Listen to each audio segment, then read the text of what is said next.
Yesterday was such a heavy Madlanga evidence day as General Kumalo, Dumisani Kumalo, the crime intelligence boss, the boss of the Slush Fund, as Paul O'Sullivan likes to call it. Where is Paul O'Sullivan? His silence is overwhelming. It is so noisy. It is absolutely attention grabbing. But anyway, I digress. Yesterday in the Malanga Commission, the General Kumalo, he got to speak or was asked about an incident that happened inside crime intelligence where a man walks out of crime intelligence offices with 1.3 million rand in cash. And they asked him, is this true? Ladies and gentlemen, you're not going to believe the answer. He literally says yes. I was like, whoa, wait, what? When you're expecting him to say, nah, that's just social media, it's the thing. And this is General Kumalo, okay? He has no voice inflection.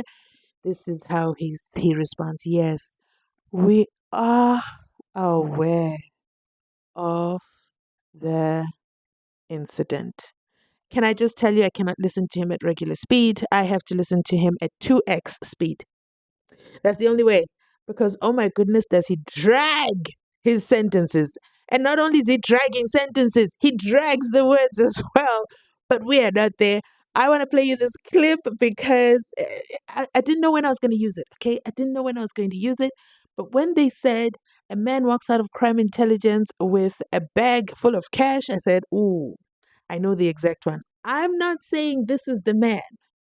I'm just saying, let's just entertain ourselves for a minute because the Malanga Commission, we do need some mental breaks. I believe we need some mental breaks, or else we'll have a whole country with mental breakdowns. Again, full disclosure, I'm not saying he has any involvement in the Mkulugutu life.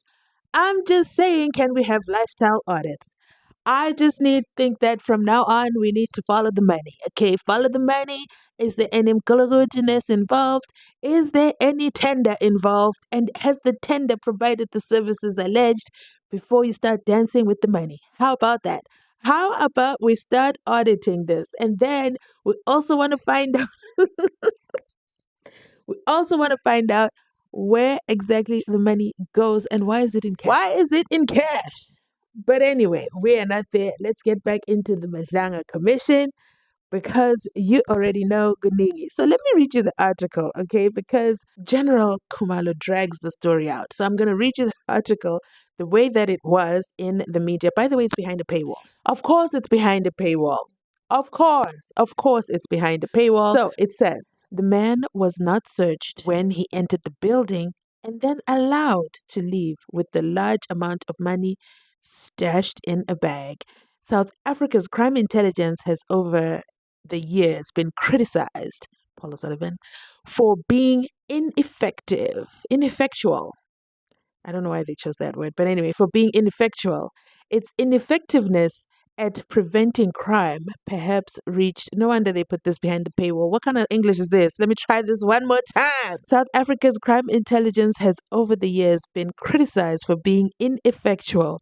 Its ineffectiveness at preventing crime perhaps reached new levels recently when a man entered one of its offices and stole 1.3 million rand from. Whew, that English sentence is not working.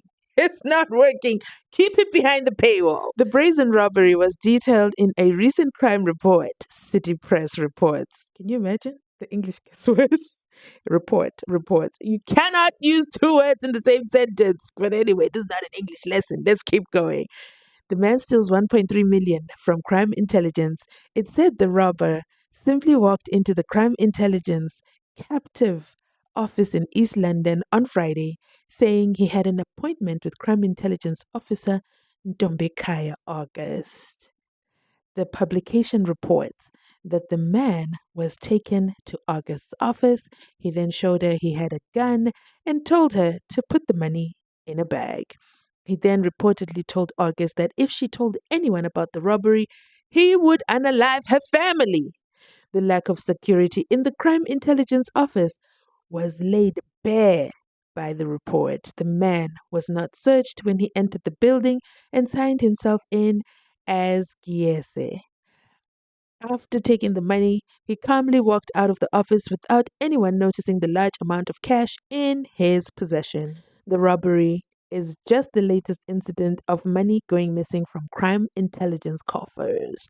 The unit is known for keeping large amounts of cash because it needs to pay informants. Some of this money often goes missing, but there is little auditing done because of the secrecy around how much informants are paid. This sounds so familiar. I've heard somebody say all this. This is literally, I've heard somebody say all of this in very recent interviews. I'll let you guess who in the comment section down below. But there is little auditing done because of the secrecy around how much informants are paid. Crime intelligence operative arrested for stealing funds. In July 2024, a 48-year-old warrant officer appeared in the Bloemfontein Magistrates Court for allegedly stealing 134,000 rands from the Secret Service account. He was accused of forging the signatures of his superiors to be able to withdraw the money from the account. Okay. After being arrested by Hawks, he was charged with fraud, forgery, and uttering. Although his case was postponed, the officer then resigned from the service. Typical SAP's unaccountability, if you ask me. But anyway, that is the story inside City Press that they're referring to in the screenshot. Okay. Now let's listen to General Kumalo tell the story and then we'll gather after. Okay, let's get into it. On the following day, on the 11th, it's just one call from Mr. Matla to Mr. Moti, and then Mr. Matla, then the following day, the 12th, at 9:04, he is sending to Mr. Moti a screenshot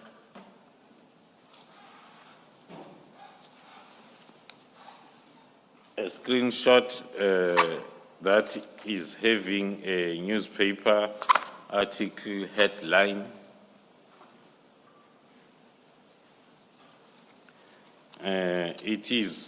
It reads, "The lone robber walks out of crime intelligence unit with 1.3 million intelligence unit in a bag."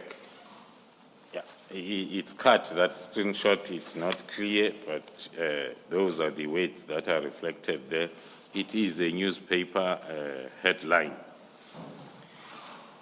Can you read the next message before I ask a question on this?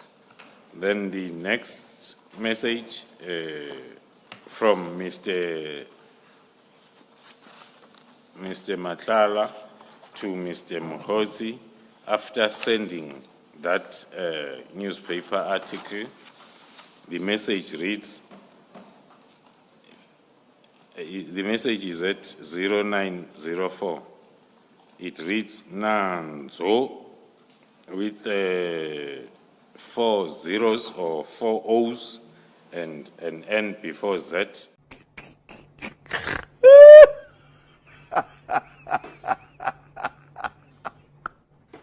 The message reading, "They covering up so minister won't find out the splash funds corruption, staging robberies." Another emoji, which is much clearer on the screen, like a happy person.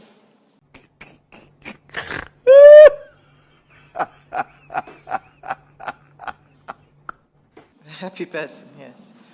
Do you know anything about this incident that's being reported about a robber walking out of crime intelligence unit, your unit, with 1.3 million in a bag? Yes, commissioners, we are aware of the incident that is related to the story. South Africa is a movie. We live in a drama. It's a series. Every day you will be shocked by something new.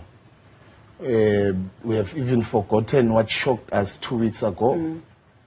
It relates to an incident where one of our offices in the Eastern Cape was robbed of cash, which is similar to the one reflected on the story, 1.3 million. But then the investigation was completed within a day or two of this incident. It was a staged robbery, and then a captain and all other officers were charged departmentally, and the captain criminally, and so the matter is at court. So it was not a robbery according to our investigation, but maybe to give also a background to that, the alleged robbery took place after I had assigned personnel from my office to go and do the surprise inspection in Gauteng province in our cash offices, where then they found lots of contraventions of policies, and then there were cases that were registered. After the Gauteng surprise inspection, I then brought the team together to plan for simultaneous surprise inspections in all other 8 provinces, which might look like then that plan leaked, because on the same day of that surprise inspection, that's when this fake robbery was then reported. I'm really going to be honest with you. I thought he was going to say, I don't know what the media is reporting, fake news, why did they write? He says, yeah, I'm aware of the incident. But anyway, I'm giving you guys a break, okay? Somebody wrote in the comment section, why do I speak so fast? I don't know. I don't know. But it is what it is. I try. I could never speak as slow as Kumalo. There is no way. There is no way. I'm actually struggling to listen to him. But basically, you heard his version or his account of events that, he had decided to do a surprise audit. And while doing that surprise audit, they decided to do it countrywide, and somehow that information got leaked. So you have a mole in the department. Well, of course you do. I mean, hello, a brown Mokhotsi knows what's going on inside Parati within. Oh my goodness. And also, who else knows? Yeah, Cat Matlala. So yeah, there's absolutely a mole. A huge mole, big mole staring at you, just waiting to take information and hand it on over to Brown Mokhoti. What a disaster. What a disaster. But let's continue listening on, because the story, of course, continues on.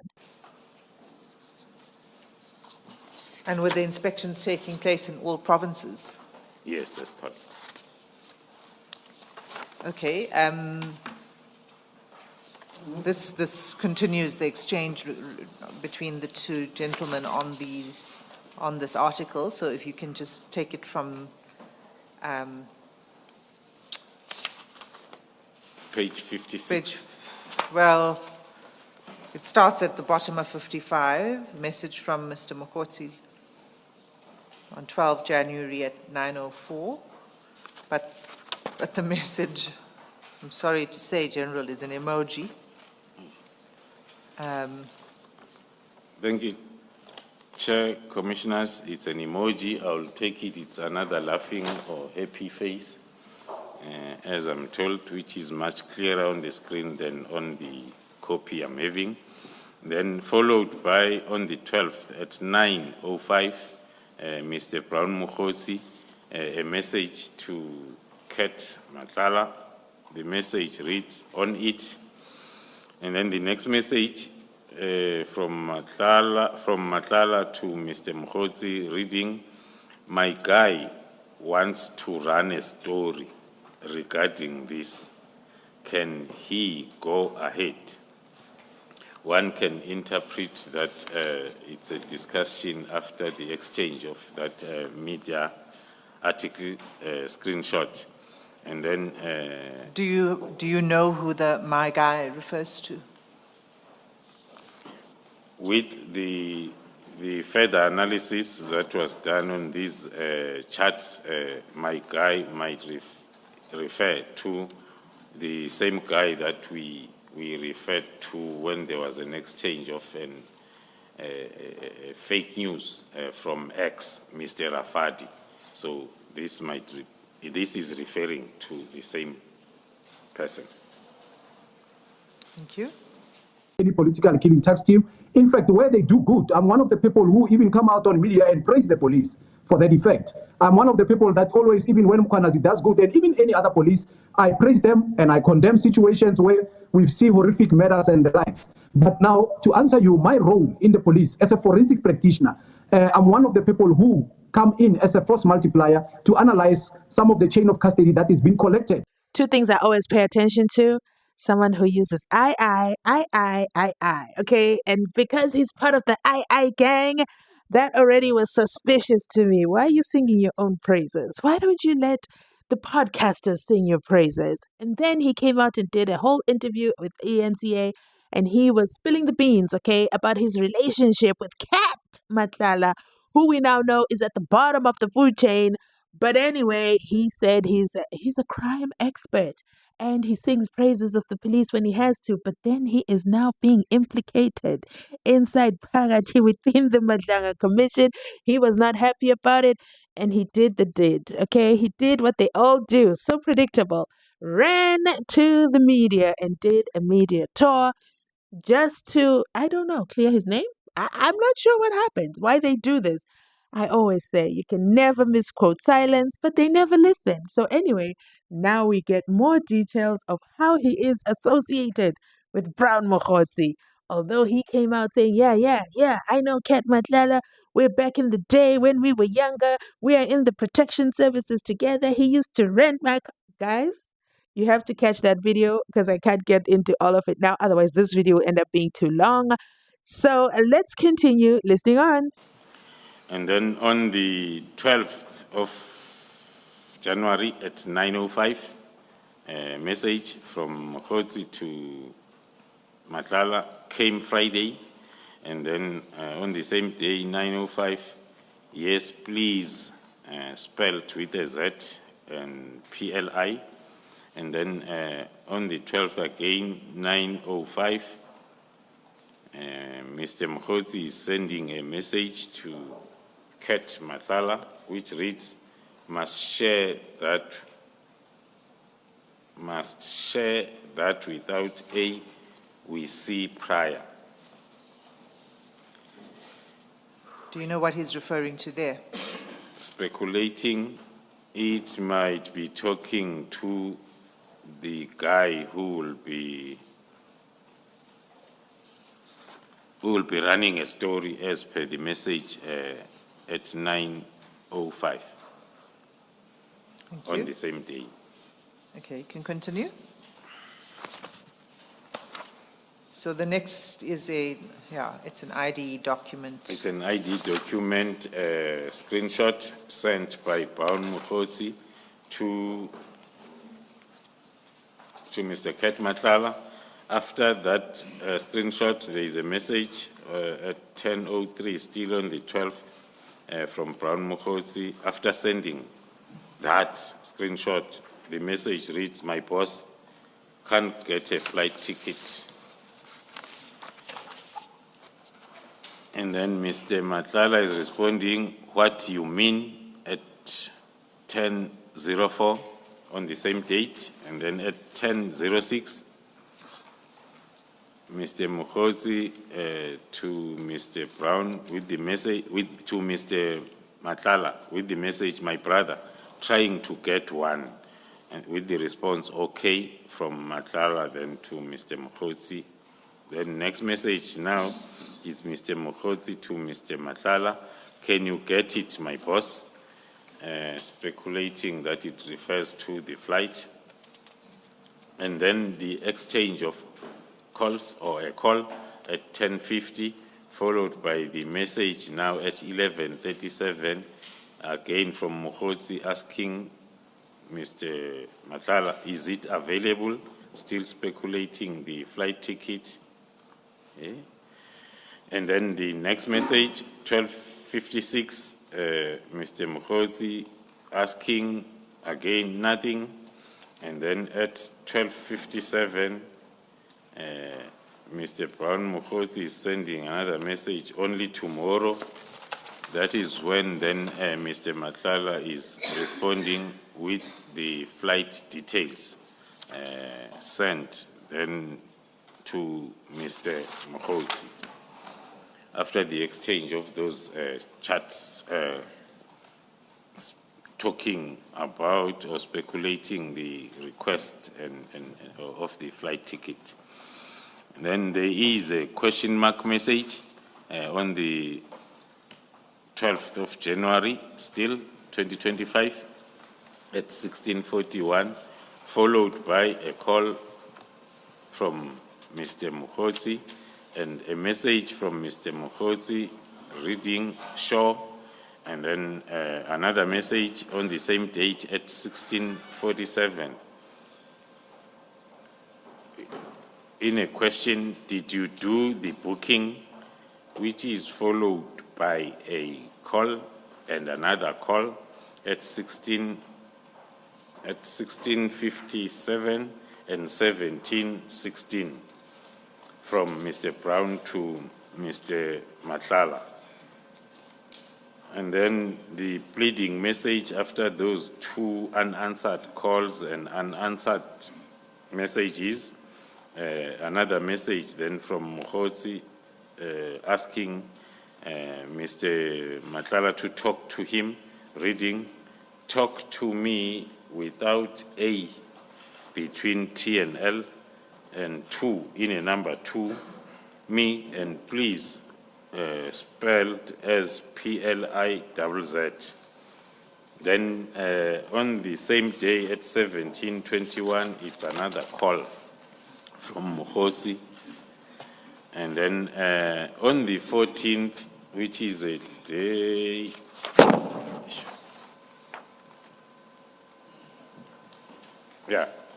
on the 14th, which is almost 2 days after the last call, and then 14th of January 2025 at 12:36, a message from Mokhosi to Matla, reading, sure, don't forget to work on your invoices.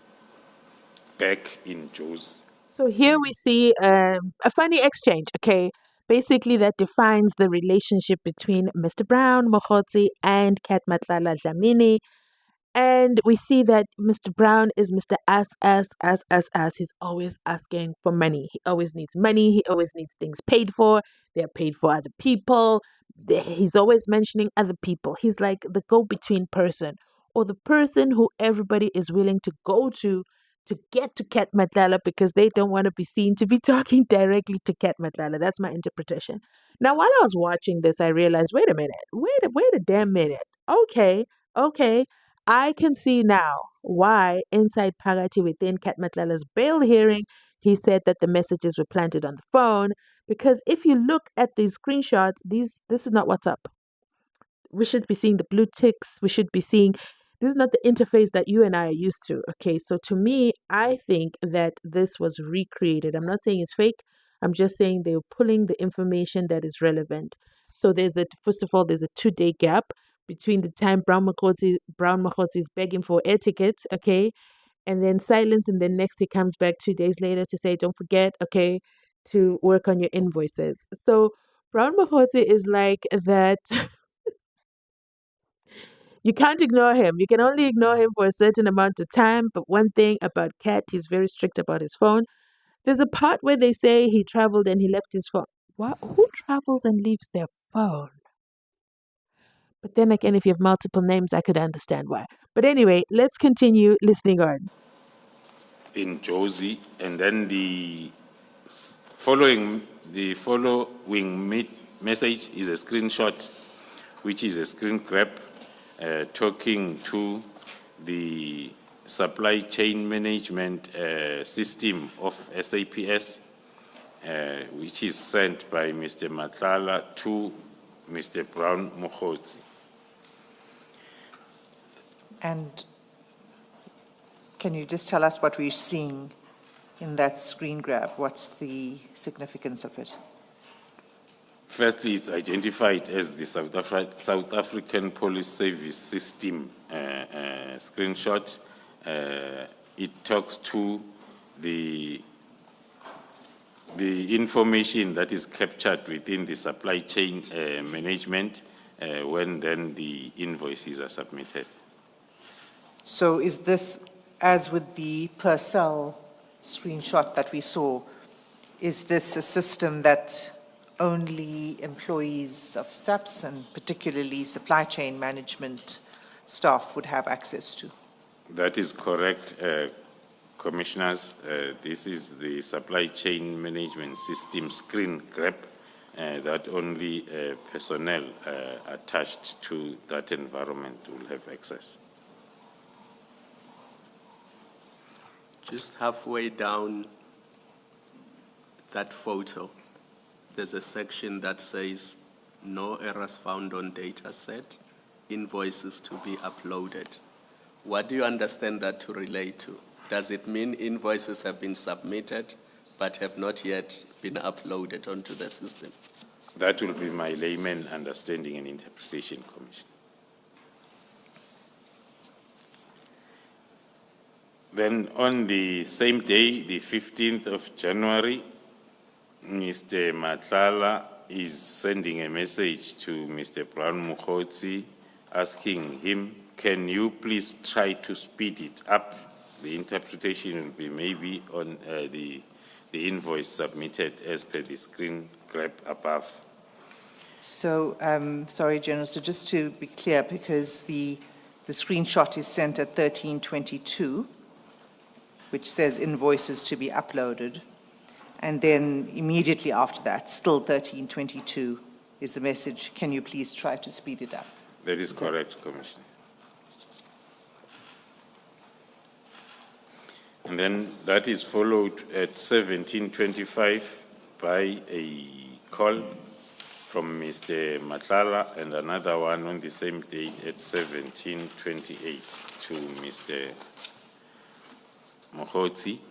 And then at the following day, on the 16th, in the morning, 9:01, another call from Mr. Vusi Matla, followed by a message on the following day, now the 17th of January at 8 in the morning. The message reads, good morning, brother. Just checking if you're winning. The invoicing, I read to pay suppliers before the 26th. Please let me know so as I can engage someone else if you are not winning. The interpretation might be, the message might be related to the previous day's request of the speeding up of the payment as per the invoice submitted. So let me know your thoughts on the breakdown of all these messages, the relationship between Brown Mokotsi and Mr. Kat Dlamini. Is it Dlamini? Yeah, Mr. Kat Dlamini Matlala, depending which country he's in. But basically, yeah, they had an interesting relationship that seemed to be based on the left, scratch my back, I'll scratch yours. Let me see what I can do for you.